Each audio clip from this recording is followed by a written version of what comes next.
Punjabi radio USA ਸੁਣ ਰਹੇ ਸਾਰੇ ਸਰੋਤਿਆਂ ਨੂੰ ਪਿਆਰ ਭਰੀ ਸਤਿ ਸ੍ਰੀ ਅਕਾਲ। ਸਭ ਨੂੰ ਜੀ ਨੂੰ ਆਖਦੇ ਹਾਂ। ਅਪਡੇਟ ਕੈਲੀਫੋਰਨੀਆ ਦੇ ਵਿੱਚ ਸਵਾਗਤ ਕਰਦੇ ਹਾਂ। ਹਰਜੋਤ ਸਿੰਘ ਜੀ ਨੂੰ ਸਵਾਗਤ ਹੈ। ਸਤਿ ਸ੍ਰੀ ਅਕਾਲ। ਸਤਿ ਸ਼੍ਰੀ ਅਕਾਲ, ਧੰਨਵਾਦ ਜੀ ਆਇਆਂ ਨੂੰ। ਪੰਜਾਬੀ ਰੇਡੀਓ USA ਦੇ ਜਿੰਨੇ ਵੀ ਸਰੋਤੇ ਸਾਡੇ ਸਾਰੇ ਹੀ AM ਸਟੇਸ਼ਨਸ, FM ਸਟੇਸ਼ਨਸ, ਘਰਾਂ ਦੇ ਵਿੱਚ ਰੇਡੀਓ ਸੈਟਸ ਦੇ ਰਾਹੀਂ, ਟੈਲੀਫੋਨ ਦੇ ਰਾਹੀਂ, ਫੇਸਬੁੱਕ, YouTube ਤੇ ਲਾਈਵ ਦੇਖ ਰਹੇ ਹੋ, ਸੁਣ ਰਹੇ ਹੋ, ਸਾਰਿਆਂ ਨੂੰ ਜੀ ਆਇਆਂ ਨੂੰ ਤੇ ਬਹੁਤ ਹੀ ਪਿਆਰ ਤੇ ਸਤਿਕਾਰ ਭਰੀ ਸਤਿ ਸ਼੍ਰੀ ਅਕਾਲ।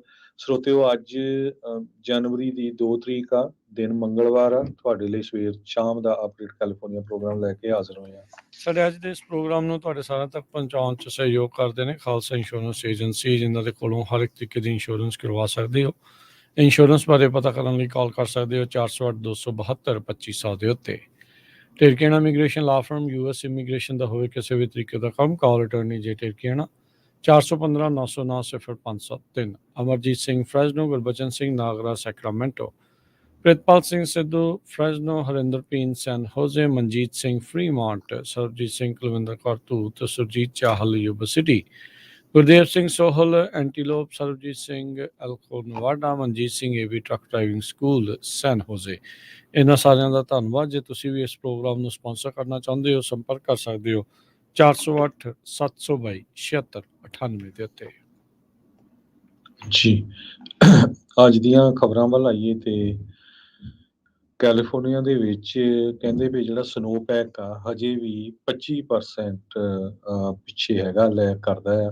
ਜਦੋਂ ਵਿੰਟਰ ਸਟਾਰਟ ਹੁੰਦੀ ਆ ਉਹਦੇ ਵੱਲ ਦੇਖਿਆ ਜਾਵੇ ਤਾਂ ਕਹਿੰਦੇ ਵੀ ਇਸ ਸਾਲ ਇਸ ਤਰੀਕ ਨੂੰ ਅੱਜ ਦੀ ਡੇਟ ਦੇ ਵਿੱਚ 177% ਸੀਗਾ ਐਵਰੇਜ ਟੂ ਡੇਟ ਸਨੋ। ਸੋ ਇਸ ਵਾਰ ਬਹੁਤ ਘੱਟ ਆ, ਜਿਸ ਦੀ ਆਪਾਂ ਨੂੰ ਖਾਸ ਕਰਕੇ ਕੈਲੀਫੋਰਨੀਆ ਦੇ ਵਿੱਚ ਬਹੁਤ ਜ਼ਿਆਦਾ ਜ਼ਰੂਰਤ ਹੈਗੀ ਆ, ਕਿਉਂਕਿ ਪਾਣੀ ਦੀ ਬਹੁਤ ਜ਼ਿਆਦਾ ਜ਼ਰੂਰਤ ਆ। ਡੀ ਗੋਜ਼ਮਿਨ ਕਰਕੇ ਇੱਕ ਸਪੈਸੀਫਿਕ ਸਾਈਟ ਹੈਗਾ, ਉੱਥੇ ਸਨੋ ਦੀ ਡੈਪਥ 7.5 ਇੰਚ ਜਿਹੜੀ ਆ ਗਿਣੀ ਗਈ ਆ, ਜਿਹਦੇ ਵਿੱਚ ਵਾਟਰ ਕੰਟੈਂਟ 3 ਇੰਚ ਦਾ ਹੈਗਾ ਆ। ਸੋ ਕਹਿੰਦੇ ਵੀ ਜੇ ਇਹਦੇ ਵਿੱਚ ਇਸ ਨੂੰ ਮੈਨੂਅਲੀ ਕੈਲਕੂਲੇਟ ਕੀਤਾ ਜਾਵੇ, ਸਿਰਫ 30% ਬਣਦਾ ਟੂ ਡੇਟ ਐਵਰੇਜ, ਜੋ ਕਿ 12% ਆਫ April 1 ਹੈਗਾ ਆ। ਸੋ ਹਾਲਾਂਕਿ ਠੰਡ ਕਾਫੀ ਹੋ ਰਹੀ ਆ, ਕਈ ਏਰੀਏਜ਼ ਦੇ ਵਿੱਚ ਮੀਂਹ ਵੀ ਜ਼ਿਆਦਾ ਅੱਜ ਪੈ ਰਿਹਾ ਹੈਗਾ ਤੇ ਸਨੋ ਪੈਣੀ ਸ਼ੁਰੂ ਹੋਈ ਆ, ਪਰ ਬਹੁਤ ਘੱਟ ਹੈਗੀ ਅੱਜ ਤੱਕ। ਜੀ ਬਿਲਕੁਲ। ਸੋ ਸਿਰਫ ਮਹਿਜ 25% ਐਵਰੇਜ ਦੀ ਅੱਜ ਦੇ ਦਿਨ ਦੇ ਹਿਸਾਬ ਦੇ ਨਾਲ ਉਹ ਦੇਖੀ ਗਈ ਆ। ਰੌਲਾ ਹਰਜੋਤ ਸਿੰਘ ਜੀ ਅਲ ਨੀਨੀਓ ਦੇ ਕਰਕੇ ਵੈਟ ਵਿੰਟਰ ਦਾ ਰਿਹਾ ਆ, ਪਰ ਅਜੇ ਤੱਕ ਵੈਟ ਵਿੰਟਰ ਨਜ਼ਰ ਨਹੀਂ ਆਈ। ਮੀਂਹ ਪਏ ਨੇ ਕਈ ਥਾਵਾਂ ਦੇ ਉੱਤੇ, ਭਾਵੇਂ ਜ਼ਿਆਦਾ ਪਏ ਨੇ, ਪਰ ਓਵਰਆਲ ਜਿੱਥੇ ਬਰਫ਼ਬਾਰੀ ਹੋਣੀ ਚਾਹੀਦੀ ਸੀ ਉਹਦੇ ਵਿੱਚ ਅਜੇ ਕਾਫੀ ਘੱਟ ਹੀ ਆ। ਪਿਛਲੇ ਸਾਲ ਵੀ ਉੱਦਾਂ ਦਸੰਬਰ ਦੇ ਵਿੱਚ ਕਾਫੀ ਬਰਫ਼ਬਾਰੀ, ਮੀਂਹ ਪੈਣੇ ਸ਼ੁਰੂ ਹੋ ਗਏ ਸੀ। ਇਸ ਵਾਰ ਥੋੜ੍ਹੇ ਡਿਲੇ ਆ, ਲੇਟ ਆ, ਤੇ ਬਹੁਤ ਕ੍ਰਿਟੀਕਲ ਸਾਲ ਹੋਊਗਾ ਜੇ ਵੈਟ ਵਿੰਟਰ ਦੇ ਹੁੰਦਿਆਂ ਹੋਇਆਂ ਵੀ ਘੱਟ ਮੀਂਹ ਜਾਂ ਬਰਫ਼ ਪੈਂਦੀ ਆ ਤਾਂ ਅਗਲੇ ਆ ਰਹੀਆਂ ਗਰਮੀਆਂ ਦੇ ਵਿੱਚ ਇਸ ਦੇ ਕਾਫੀ ਮੁਸ਼ਕਿਲ ਆ ਸਕਦੀ ਆ। ਚਲੋ ਹੋਪਫੁਲੀ ਆਉਂਦੇ ਸਮੇਂ ਦੇ ਵਿੱਚ ਜਿਹੜੇ ਸਟੋਰਮਸ ਆਉਣੇ ਆ ਉਹਨਾਂ ਦੇ ਨਾਲ ਜਿਹੜੇ ਪੀਕਸ ਆ, ਜਿਹੜੀਆਂ ਸਨੋ ਦੇ ਨਾਲ ਪਹਿਲਾਂ ਭਰੀਆਂ ਰਹਿੰਦੀਆਂ ਸੀ, ਉਹ ਵੀ ਜਿਹੜੀਆਂ ਦੁਬਾਰਾ ਭਰ ਜਾਣ। ਸੋ ਪਿਛਲੀ ਵਾਰੀ 200-250% ਐਕਸਟਰਾ ਐਵਰੇਜ ਦੇ ਨਾਲੋਂ ਵੱਧ ਜਿਹੜੀ ਆ ਉਹ ਬਰਫ਼ਬਾਰੀ ਜਿਹੜੀ ਰਿਕਾਰਡ ਕੀਤੀ ਗਈ ਸੀ, ਤੇ ਹੁਣ ਅੱਜ ਮਹਿਜ 25% ਦੇ ਉੱਤੇ ਐਵਰੇਜ ਦੇ ਉੱਤੇ ਦੇਖੀ ਗਈ ਹੈਗੀ ਆ। ਜੀ ਇਸੇ ਤਰ੍ਹਾਂ ਪਿਛਲੇ ਦਿਨਾਂ ਦੇ ਵਿੱਚ ਟਾਈਡਸ ਬਹੁਤ ਜ਼ਿਆਦਾ ਪਾਣੀ ਦੀਆਂ ਉੱਚੀਆਂ ਆਈਆਂ ਸੀਗੀਆਂ, ਤੇ ਕੈਲੀਫੋਰਨੀਆ ਦੇ ਸੈਂਟਾ ਕਰੂਜ਼ ਦਾ ਜਿਹੜਾ ਬੀਚ ਆ, ਉੱਥੇ ਕਹਿੰਦੇ ਇੱਕ World War II ਦੇ ਟਾਈਮ ਦਾ ਪ੍ਰੈਕਟਿਸ ਬੰਬ ਲੱਭਿਆ ਹੈਗਾ। ਪਹਿਲਾਂ ਜਿਹੜੀਆਂ ਸ਼ੈਰਿਫ ਡਿਪਾਰਟਮੈਂਟ ਆ, ਉਹਨਾਂ ਨੇ ਸੋਚਿਆ ਕਿਤੇ ਲਾਈਵ ਬੰਬ ਹੀ ਨਾ ਹੋਵੇ। ਉਹ ਤੋਂ ਬਾਅਦ ਉਹਦਾ ਜਿਹੜਾ ਐਕਸ-ਰੇ ਸਕੈਨ, ਵਿਜ਼ੂਅਲ ਇੰਸਪੈਕਸ਼ਨ ਕੀਤੀ ਗਈ, ਤੇ ਇਹ ਪਤਾ ਚੱਲਿਆ ਇੱਕ ਤਰ੍ਹਾਂ ਨਾਲ ਇਹ US World War II ਦੇ ਵਿੱਚ ਨੇਵੀ ਪ੍ਰੈਕਟਿਸ ਬੰਬ ਨਿਕਲਿਆ। ਤੇ ਇਸ ਨੂੰ ਜਿਹੜਾ ਟਰਾਵਿਸ 에ਅਰ ਫੋਰਸ ਬੇਸ ਤੋਂ ਜੋ ਮਿਲਟਰੀ ਦੇ EMPLOYEES ਹੈਗੇ ਉਹ ਆਏ, ਉਹਨਾਂ ਨੇ ਚੈੱਕ ਕੀਤਾ, ਚੈੱਕ ਕਰਕੇ ਉਹ ਇਹਨੂੰ ਲੈ ਕੇ ਗਏ ਹੈ। ਜੀ ਅਗਲੀ ਗੱਲ ਕਰੀਏ, ਕੈਲੀਫੋਰਨੀਆ ਦੇ ਨਵੇਂ ਕਾਨੂੰਨਾਂ ਦੇ ਤਹਿਤ ਜਿਹੜੀਆਂ ਗਨਜ਼ ਆ ਉਹਨਾਂ ਨੂੰ ਬੈਨ ਕੀਤਾ ਗਿਆ ਆ ਪਬਲਿਕ ਪਲੇਸਿਸ ਦੇ ਉੱਤੇ। ਕਹਿੰਦੇ ਵੀ ਇਹ ਜਿਹੜਾ ਕਾਨੂੰਨ ਆ ਉਹ ਇਫੈਕਟ ਦੇ ਵਿੱਚ ਹੁਣ ਆ ਗਿਆ ਹੈਗਾ। ਇਸ ਲਾ ਜਿਹਦੇ ਉੱਤੇ ਕਈ ਲੀਗਲ ਚੈਲੰਜਸ ਵੀ ਚੱਲ ਰਹੇ ਹੈਗੇ ਆ। ਵੀ ਕਹਿੰਦੇ ਜਿਨ੍ਹਾਂ ਕੋਲ ਕੰਸੀਲਡ ਗਨਸ ਹੁੰਦੀਆਂ ਆ ਉਹਨਾਂ ਨੂੰ ਪਬਲਿਕ ਪਲੇਸਿਸ ਦੇ ਉੱਤੇ ਵੀ ਕੈਰੀ ਕਰਨ ਤੋਂ ਇਹ ਕਾਨੂੰਨ ਰੋਕੇਗਾ। ਕੱਲ੍ਹ ਸੋਮਵਾਰ ਤੋਂ ਇਹ ਜਿਹੜਾ ਇਫੈਕਟ ਦੇ ਵਿੱਚ ਆਇਆ ਆ। ਫੈਡਰਲ ਅਪੀਲ ਕੋਰਟਸ ਨੇ ਲੋਅਰ ਕੋਰਟ ਨੇ ਜਿਹੜਾ ਬਲੋਕ ਕੀਤਾ ਸੀ ਇਸ ਦੇ ਅਗੇਂਸਟ, ਉਸ ਨੂੰ ਸਟੇ ਕਰ ਦਿੱਤਾ ਸੀਗਾ, ਪਰ ਅਲਾਓ ਕਹਿੰਦੇ ਆ ਵੀ ਇਹ ਕਰ ਦਿੱਤਾ ਗਿਆ ਮੰਡੇ ਨੂੰ। ਹੁਣ ਕਨਫਿਊਜ਼ਨ ਇਸ ਦੇ ਵਿੱਚ ਕਾਫੀ ਜਿਹੜੀ ਉਹ ਰਹੂਗੀ। ਕਹਿੰਦੇ ਵੀ ਇਹ ਡਿਜ਼ਾਈਨ ਕੀਤਾ ਗਿਆ ਆ ਵੀ ਇਸ ਦੇ ਵਿੱਚ ਜਿਨ੍ਹਾਂ ਦੇ ਕੋਲ ਕੰਸੀਲਡ ਕੈਰੀ ਦੇ ਪਰਮਿਟ ਵੀ ਹੈਗੇ ਆ, ਉਹ ਕੰਸੀਲਡ ਕੈਰੀ ਜਿਹੜੇ ਫਾਇਰ ਆਰਮਸ ਆ ਉਹ parks, playground, sidewalks, school parking area, churches, banks, zoos ਦੇ ਵਿੱਚ ਉਹਨਾਂ ਨੂੰ ਜਿਹੜਾ ਆ ਉੱਥੇ ਸ਼ਾਇਦ ਐਕਸਕਲੂਡ ਕਰ ਦਿੱਤਾ ਗਿਆ ਆ। ਯੂਐਸ ਡਿਸਟ੍ਰਿਕਟ ਜੱਜ ਨੇ ਦਸੰਬਰ ਦੇ ਅਖੀਰ ਦੇ ਵਿੱਚ ਇਸ ਲਾਅ ਨੂੰ ਬਲੌਕ ਕੀਤਾ ਸੀਗਾ ਇਫੈਕਟ ਦੇ ਵਿੱਚ ਆਉਣ ਤੋਂ। ਕਹਿੰਦੇ ਵੀ ਇਹ ਸੈਕਿੰਡ ਅਮੈਂਡਮੈਂਟ ਨੂੰ ਵਾਇਲੇਟ ਕਰਦਾ ਆ। ਉਸ ਤੋਂ ਬਾਅਦ ਦੇ ਵਿੱਚ ਇਹ ਜਿਹੜੀ ਰੂਲਿੰਗ ਆ ਉਸ ਨੂੰ ਫੈਡਰਲ ਅਪੀਲਸ ਕੋਰਟ ਨੇ ਬੀਤੇ ਸ਼ਨੀਚਰਵਾਰ ਉਹ ਸਟੇ ਲਾ ਦਿੱਤਾ, ਜਿਸ ਦੇ ਨਾਲ ਇੱਕ ਵਾਰੀ ਫਿਰ ਇਹ ਕਾਨੂੰਨ ਕੱਲ੍ਹ ਤੋਂ ਜਿਹੜਾ ਉਹ ਲਾਗੂ ਹੋ ਚੁੱਕਾ ਹੈ। ਗਵਰਨਰ ਗੈਵਿਨ ਨਿਊਸਮ ਨੇ ਅਪੀਲ ਕੋਰਟ ਦੀ ਇਹ ਜਿਹੜੀ ਰੂਲਿੰਗ ਆ ਵੀਕਐਂਡ ਦੇ ਉੱਤੇ ਆਈ ਆ, ਉਸ ਦੀ ਸ਼ਲਾਘਾ ਕਰਦੇ ਹੋਏ ਕਿਹਾ ਵੀ common sense gun laws in place ਜਿਹੜੇ ਉਹ ਰਹਿਣੇ ਚਾਹੀਦੇ ਹੈਗੇ ਆ। ਅਗਲੀ ਖਬਰ ਵੱਲ ਚਲੀਏ। ਕਲੌਡੀਆ ਗੇ ਜੋ ਹਾਰਵਰਡ ਯੂਨੀਵਰਸਿਟੀ ਦੀ ਚਾਂਸਲਰ ਆ, ਪ੍ਰੈਜ਼ੀਡੈਂਟ ਆ, ਉਸ ਨੇ ਰਿਜ਼ਾਈਨ ਕਰ ਦਿੱਤਾ ਹੈਗਾ। ਬਹੁਤ ਲੰਮੇ ਸਮੇਂ ਤੋਂ ਰੌਲਾ ਪਾਇਆ ਜਾ ਰਿਹਾ ਸੀ, ਖਾਸ ਕਰਕੇ ਇਜ਼ਰਾਈਲ ਤੇ ਗਾਜ਼ਾ ਨੂੰ ਲੈ ਕੇ। ਜੋ ਉਸਦੀ ਕਾਂਗਰਸ ਦੇ ਹੀਅਰਿੰਗ ਹੋਈ ਸੀ, ਉੱਥੇ ਹੀਅਰਿੰਗ ਦੇ ਵਿੱਚ ਜਿਸ ਤਰ੍ਹਾਂ ਉਹਨਾਂ ਨੇ ਬਿਆਨ ਦਿੱਤੇ ਸੀ, ਸੋ ਉਹਨਾਂ ਨੂੰ ਪਸੰਦ ਨਹੀਂ ਸੀ ਤੇ ਉਹ ਤੋਂ ਬਾਅਦ ਪਲੇਜ਼ਰਿਜ਼ਮ ਦੇ ਚਾਰਜਸ ਉਹਨਾਂ ਦੇ ਉੱਤੇ ਲੱਗਣੇ ਸ਼ੁਰੂ ਹੋ ਗਏ। ਰੈਜ਼ੀਗਨੇਸ਼ਨ ਲੈਟਰ ਦੇ ਵਿੱਚ ਜੋ ਉਹਨਾਂ ਨੇ ਲਿਖਿਆ ਕਿ ਮੈਂ ਯੂਨੀਵਰਸਿਟੀ ਦੀ ਫਸਟ ਬਲੈਕ ਪ੍ਰੈਜ਼ੀਡੈਂਟ ਸੀ ਤੇ ਸੈਕੰਡ ਵੂਮਨ ਸੀ, ਤੇ ਕਹਿੰਦੇ ਵੀ best interest of Harvard University ਵੀ ਮੇਰੇ ਲਈ ਸਟੈਪ ਡਾਊਨ ਕਰਨਾ ਚੰਗਾ ਹੈਗਾ। ਕਹਿੰਦੇ ਇਹਦੇ ਨਾਲ ਇਹ ਆ ਵੀ ਇੱਕ ਇੰਡੀਵਿਜੂਅਲ ਤੇ ਫੋਕਸ ਹੋਣ ਨਾਲੋਂ ਜੋ ਯੂਨੀਵਰਸਿਟੀ ਆ ਉਹਦਾ ਜਿਹੜਾ ਆ ਰੈਪੂਟੇਸ਼ਨ ਦੇ ਉੱਤੇ ਅਸਰ ਪੈ ਰਿਹਾ ਹੈਗਾ। ਯੂਐਸ ਡਿਪਾਰਟਮੈਂਟ ਆਫ ਐਜੂਕੇਸ਼ਨ ਜੋ ਆ ਉਹ ਕਈ ਯੂਨੀਵਰਸਿਟੀਆਂ ਦੇ ਉੱਤੇ ਇਨਵੈਸਟੀਗੇਟ ਕਰ ਰਹੀ ਆ। ਉਹਨਾਂ ਨੇ ਐਲੀਗੇਸ਼ਨ ਲਾਏ ਆ ਵੀ ਜੀ ਇਸਲਾਮੋਫੋਬੀਆ ਤੇ ਐਂਟੀਸੈਮਿਟਿਜ਼ਮ ਡਿਸਕ੍ਰਿਮੀਨੇਸ਼ਨ ਕੈਂਪਸਸ ਦੇ ਉੱਤੇ ਹੋ ਰਹੀ ਆ ਜਦੋਂ ਤੋਂ ਹੀ ਹਮਾਸ ਨੇ ਇਜ਼ਰਾਈਲ ਦੇ ਉੱਤੇ ਅਟੈਕ ਕੀਤਾ ਸੀਗਾ।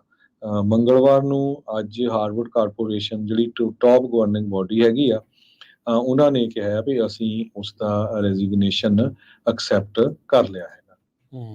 ਜੀ, ਸੋ ਕਾਫੀ ਜਿਹੜਾ ਇਹ ਰੌਲਾ ਰੱਪਾ ਪਿਆ ਸੀ। ਇਸ ਤੋਂ ਪਹਿਲਾਂ ਜਿਹੜੀ ਉਹ ਐਂਟੀਸੈਮਿਟਿਜ਼ਮ ਨੂੰ ਲੈ ਕੇ ਜਿਹੜੀ ਹੀਅਰਿੰਗ ਹੋਈ ਸੀ, ਉਸ ਤੋਂ ਬਾਅਦ ਦੇ ਵਿੱਚ ਇਹ ਅਗਲੀ ਕਹਿ ਸਕਦੇ ਹਾਂ ਵੀ ਸ਼ਿਕਾਰ ਬਣੀ ਹੈ। ਇਸ ਤੋਂ ਪਹਿਲਾਂ ਹੋਰ ਵੀ ਕਈ ਕਾਲਜ ਦੀਆਂ ਪ੍ਰੈਜ਼ੀਡੈਂਟ ਜਿਹੜੇ ਆ ਉਹਨਾਂ ਨੂੰ ਅਸਤੀਫੇ ਜਾਂ ਅਹੁਦਿਆਂ ਤੋਂ ਲਾਇਆ ਗਿਆ ਹੈਗਾ ਆ।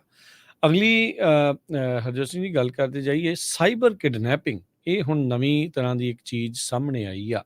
ਯੂਟਾ ਦੀ ਪੁਲਿਸ ਨੇ ਕਿਹਾ ਵੀ ਇੱਕ ਚਾਈਨੀਜ਼ ਐਕਸਚੇਂਜ ਸਟੂਡੈਂਟ ਉਹ 17 ਸਾਲਾਂ ਦਾ ਉਹ ਕੱਲਾ ਤੇ ਬੜੇ ਠੰਡ ਦੇ ਵਿੱਚ ਇੱਕ ਟੈਂਟ ਵਿੱਚ ਲੱਭਾ ਆ। ਕਹਿੰਦੇ ਵੀ ਇਹ ਪਹਿਲਾ ਇੱਕ one of the first victim ਬਣਿਆ ਆ ਜਿਸ ਨੂੰ ਸਾਈਬਰ ਕਿਡਨੈਪਿੰਗ ਦਾ ਨਾਮ ਦਿੱਤਾ ਜਾ ਰਿਹਾ ਆ। ਰਿਵਰਡੇਲ ਪੁਲਿਸ ਡਿਪਾਰਟਮੈਂਟ ਨੇ ਕਿਹਾ ਕਾਈ ਜ਼ੂਐਂਗ 17 ਸਾਲਾਂ ਦਾ ਇਹ ਬੀਤੇ ਵੀਰਵਾਰ ਤੋਂ ਮਿਸਿੰਗ ਲਾਪਤਾ ਦੱਸਿਆ ਗਿਆ ਸੀਗਾ ਹਾਈ ਸਕੂਲ ਦੇ ਦੁਆਰਾ। ਉਹਦੇ ਜਿਹੜੇ ਪੇਰੈਂਟਸ ਆ ਉਹ ਚਾਈਨਾ 'ਚ ਆ, ਉਹਨਾਂ ਨੇ ਕੰਟੈਕਟ ਕੀਤਾ ਸੀ ਸਕੂਲ ਨੂੰ। ਕਹਿੰਦੇ ਵੀ ਜਦ ਉਹਨਾਂ ਨੂੰ ਫਰੌਤੀ ਦੀ ਫੋਟੋ ਉਸ ਦੇ ਬੱਚੇ ਦੀ ਉਹਨਾਂ ਨੂੰ ਮਿਲੀ ਸੀ ਤੇ ਕਹਿੰਦੇ $80,000 ਕਈ ਬੈਂਕ ਅਕਾਊਂਟਾਂ ਦੇ ਵਿੱਚ ਉਹ ਘੱਲ ਵੀ ਚੁੱਕੇ ਆ ਚਾਈਨਾ 'ਚ, ਕਿਉਂਕਿ ਲਗਾਤਾਰ ਕਿਡਨੈਪਰਸ ਦੇ ਦੁਆਰਾ, ਅਗਵਾਕਰਤਾ ਦੇ ਦੁਆਰਾ ਉਹਨਾਂ ਨੂੰ ਜਿਹੜੇ ਥ੍ਰੈਟ ਆ ਉਹ ਦਿੱਤੇ ਜਾ ਰਹੇ ਸੀਗੇ।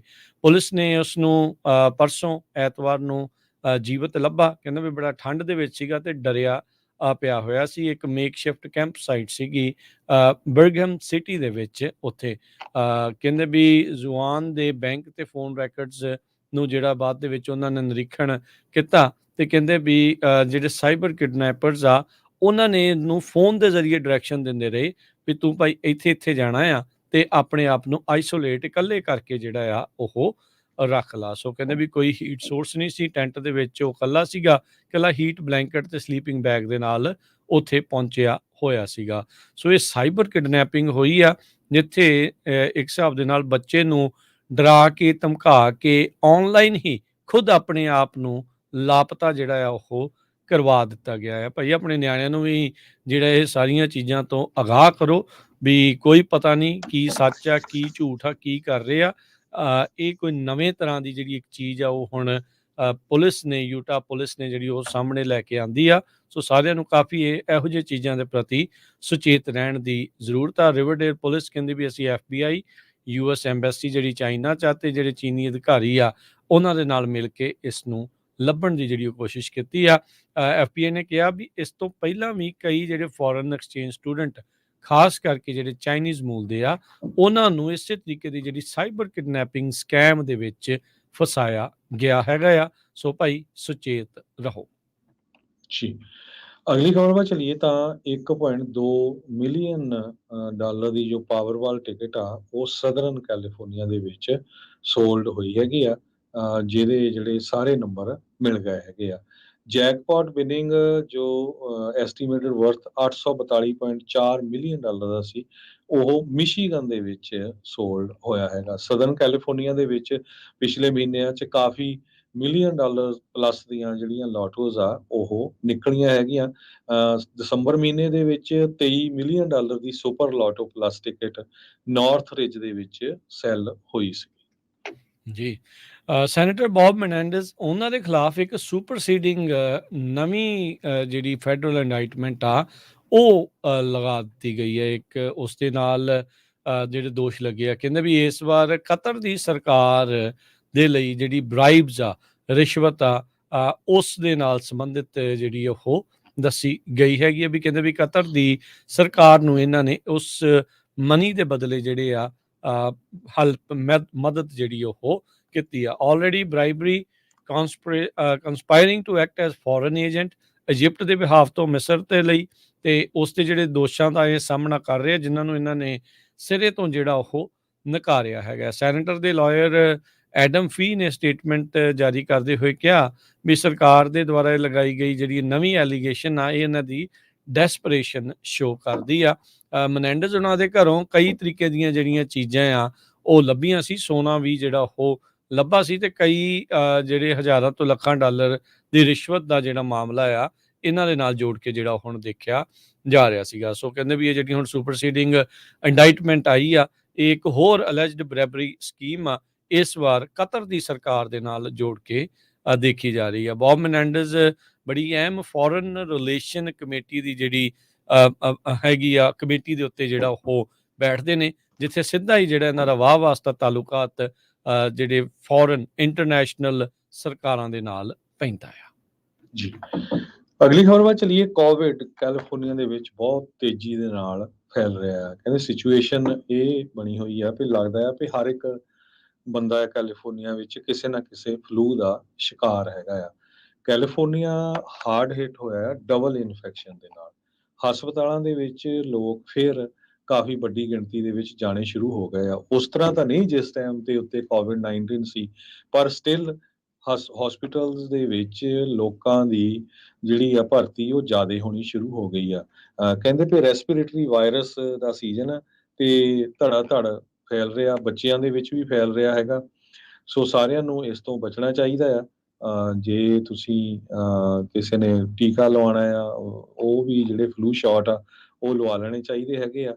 ਤੇ US ਦੀ ਜੋ ਡਿਪਾਰਟਮੈਂਟ ਹੈਗੀ ਆ CDC ਆ ਉਹਨਾਂ ਨੇ ਇਹ ਕਿਹਾ ਆ ਵੀ ਫੈਡਰਲ ਗਵਰਨਮੈਂਟ ਤੋਂ ਵੀ ਤੁਸੀਂ ਕਿਟਸ ਜਿਹੜੀਆਂ ਆ ਉਹ ਮੰਗਵਾ ਸਕਦੇ ਹੈਗੇ ਆ ਤਾਂ ਕਿ ਘਰ ਬੈਠੇ ਹੀ ਉਹਨਾਂ ਨੂੰ ਜਿਹੜਾ ਆ ਕੋਵਿਡ ਆ ਉਸ ਨੂੰ ਟੈਸਟ ਕਰ ਸਕਦੇ ਹੈਗੇ ਆ। ਕੋਵਿਡ ਟੈਸਟਸ COVIDTESTS.org ਇੱਥੋਂ ਤੁਸੀਂ ਕਹਿੰਦੇ ਵੀ ਇੱਕ ਘਰ ਵਾਲੇ 4 test free at home test ਜਿਹੜੇ ਆ ਉਹ ਮੰਗਵਾ ਸਕਦੇ ਹੈਗੇ ਆ। ਤੇ ਜੇ ਤੁਸੀਂ ਸਤੰਬਰ 25 ਤੇ ਨਵੰਬਰ 19 ਦੇ ਵਿੱਚ ਨਹੀਂ ਕੋਈ ਮੰਗਵਾਇਆ ਤੇ ਫਿਰ ਤੁਸੀਂ ਡਬਲ ਜਿਹੜੇ ਟੈਸਟ ਆ ਉਹ ਮੰਗਵਾ ਸਕਦੇ ਹੈ।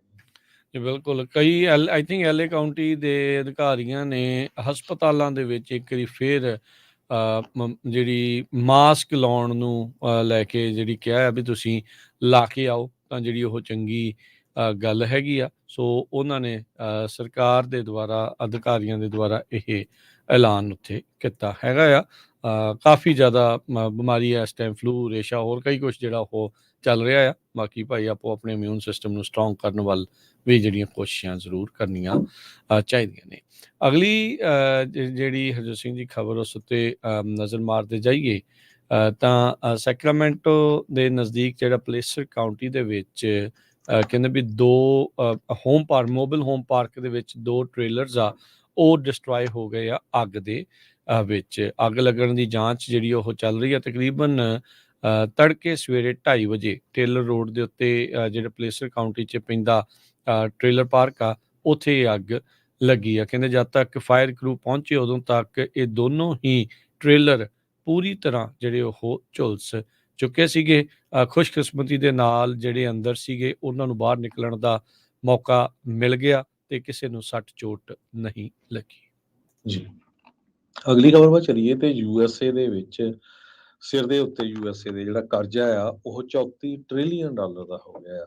ਪਹਿਲੀ ਵਾਰੀ ਹਿਸਟਰੀ ਦੇ ਵਿੱਚ ਇੰਨਾ ਜ਼ਿਆਦਾ ਜਿਹੜਾ ਕਰਜ਼ਾ ਆ USA ਤੇ ਹੋਇਆ। USA ਦੀ ਡੈਟ ਜਿਹੜੀ ਆ ਉਹ ਅੱਜ ਦੀ ਰੇਟ 'ਚ 34 ਟ੍ਰਿਲੀਅਨ ਡਾਲਰ ਹੋ ਗਈ ਆ। 4 ਦਹਾਕੇ ਪਹਿਲਾਂ ਸਿਰਫ 907 ਬਿਲੀਅਨ ਡਾਲਰ ਸੀ। ਸੋ 4 ਦਹਾਕਿਆਂ ਦੇ ਵਿੱਚ ਕਿੱਥੋਂ ਜਿਹੜੀ ਆ ਕਿੱਥੇ ਪਹੁੰਚ ਗਈ ਹੈਗੀ ਆ। CEO ਇੱਕ ਹੈਗੇ ਆ ਮਾਈਕਲ ਪੈਟਰਸਨ, ਪੀਟਰ ਜੀ ਪੈਟਰਸਨ ਫਾਊਂਡੇਸ਼ਨ ਦੇ ਜੋ ਐਡਵੋਕੇਟ ਆ ਫਿਸਕਲ ਸਸਟੇਨੇਬਿਲਿਟੀ ਦੇ। ਉਹਨਾਂ ਨੇ ਇਹ ਕਿਹਾ ਵੀ ਅਸੀਂ ਨਵਾਂ ਸਾਲ ਤਾਂ ਜ਼ਰੂਰ ਸ਼ੁਰੂ ਕਰ ਰਹੇ ਹਾਂ, ਪਰ ਜਿਹੜੀ ਸਾਡੀ ਪੂਰੇ ਮੁਲਕ ਦੀ ਜਿਹੜੀ ਕਰਜ਼ਾ ਆ ਉਹ ਬਹੁਤ ਜ਼ਿਆਦਾ ਇਸ ਟਾਈਮ ਵੱਧ ਗਿਆ ਆ ਤੇ ਜੋ ਆਉਣ ਵਾਲੇ ਸਾਡੇ ਬੱਚੇ ਆ ਉਹਨਾਂ ਦੇ ਜਿਹੜਾ ਸਿਰ ਦੇ ਉੱਤੇ ਇਹ ਰਹੂਗਾ ਤੇ ਕਿਸ ਤਰ੍ਹਾਂ ਇਹਨੂੰ ਘਟਾਉਣਾ ਆ ਇਹ ਤਾਂ ਹਜੇ ਨਹੀਂ ਪਤਾ ਲੱਗ ਰਿਹਾ। ਪਰ ਜਿਹੜੀ ਇਸੇ ਕਰਕੇ ਇਨਫਲੇਸ਼ਨ ਸਾਰਾ ਕੁਝ ਜਿਹੜਾ ਆ ਉਹ ਵਧਿਆ ਹੋਇਆ ਹੈ। ਜੀ, ਪ੍ਰੋਗਰਾਮ ਦਾ ਸਮਾਂ ਵੀ ਜਿਹੜਾ ਉਹ ਸਮਾਪਤੀ ਤੇ ਆ। ਜਾਂਦੇ ਜਾਂਦੇ ਜੇ ਮਾਰਕੀਟ ਦਾ ਹਾਲ ਦੱਸਦੇ ਜਾਈਏ ਤਾਂ ਦਿਨ ਦੀ ਸਾਲ ਦੀ ਇਹ ਸ਼ੁਰੂਆਤ ਪਹਿਲੇ ਦਿਨ ਜਿਹੜੀ ਟ੍ਰੇਡਿੰਗ ਹੋਈ ਆ ਉਸ ਵਿੱਚ ਇੱਕ ਟਾਈਮ ਦੇ ਉੱਤੇ ਤਾਂ ਕਾਫੀ ਥੱਲੇ ਨੂੰ ਚਲਾ ਗਿਆ ਸੀਗਾ, ਪਰ ਡਾਓ ਜੋਨ ਨੇ ਰਿਕਵਰੀ ਕਰਦੇ ਹੋਏ ਅੱਜ 26 ਪੁਆਇੰਟ ਦਾ ਇਜ਼ਾਫਾ ਕਰਦੇ ਹੋਏ 37,715 ਦੇ ਉੱਤੇ ਬੰਦ ਹੋਇਆ ਆ। S&P 500 27 ਪੁਆਇੰਟ ਘਟ ਕੇ 4743। ਨੈਸਡੈਕ ਦੇ ਵਿੱਚ ਕਾਫੀ ਗਿਰਾਵਟ ਦਰਜ ਹੋਈ ਆ, 200 ਤੇ 45 ਪੁਆਇੰਟ ਘਟ ਕੇ 14,766 ਦੇ ਉੱਤੇ ਬੰਦ ਹੋਇਆ। ਸੋਨੇ ਦਾ ਭਾਅ $2,070 ਪ੍ਰਤੀ ਆਉਂਸ, ਕੱਚੇ ਤੇਲ ਦੀ ਕੀਮਤ $71 ਪ੍ਰਤੀ ਬੈਰਲ ਰਹੀ ਆ। 10 ਈਅਰ ਯੀਲਡ 3.93%। ਕ੍ਰਿਪਟੋ ਕਰੰਸੀਜ਼ 'ਚ ਬਿਟਕੋਇਨ 45,305 ਤੇ ਇਥੀਰੀਅਮ 2,374 US$ ਦੇ ਬਰਾਬਰ ਚੱਲ ਰਿਹਾ ਹੈ। $1 ਦੇ ਬਰਾਬਰ ਇੰਡੀਆ ਦੇ 83 ਰੁਪਏ ਤੇ 25 ਪੈਸੇ ਰਹੇ ਆ, ਪਾਕਿਸਤਾਨ ਦੇ 281 ਰੁਪਏ 87 ਪੈਸੇ ਤੇ ਕੈਨੇਡਾ ਦੇ $1 ਤੇ 33 ਸੈਂਟ। ਜੀ, ਇੱਥੇ ਪ੍ਰੋਗਰਾਮ ਦੀ ਸਮਾਪਤੀ ਆ। ਮੇਰੇ ਰਾਜਕਨਵੀਰ ਸਿੰਘ ਵੱਲੋਂ ਤੇ ਹਰਜੋਤ ਸਿੰਘ ਵੱਲੋਂ ਤੁਹਾਨੂੰ ਸਭਨਾਂ ਨੂੰ ਪਿਆਰ ਸਤਿਕਾਰ ਸਹਿ ਨਿੱਘੀ ਜਿਹੀ ਸਤਿ ਸ੍ਰੀ ਅਕਾਲ। ਜਿਉਂਦੇ ਵਾਸਤੇ ਰਹੋ, ਹੱਸਦੇ ਖੇਲਦੇ ਰਹੋ, ਸੁਣਦੇ ਰਹੋ ਜੀ, ਦੇਖਦੇ ਰਹੋ ਪੰਜਾਬੀ ਰੇਡੀਓ US।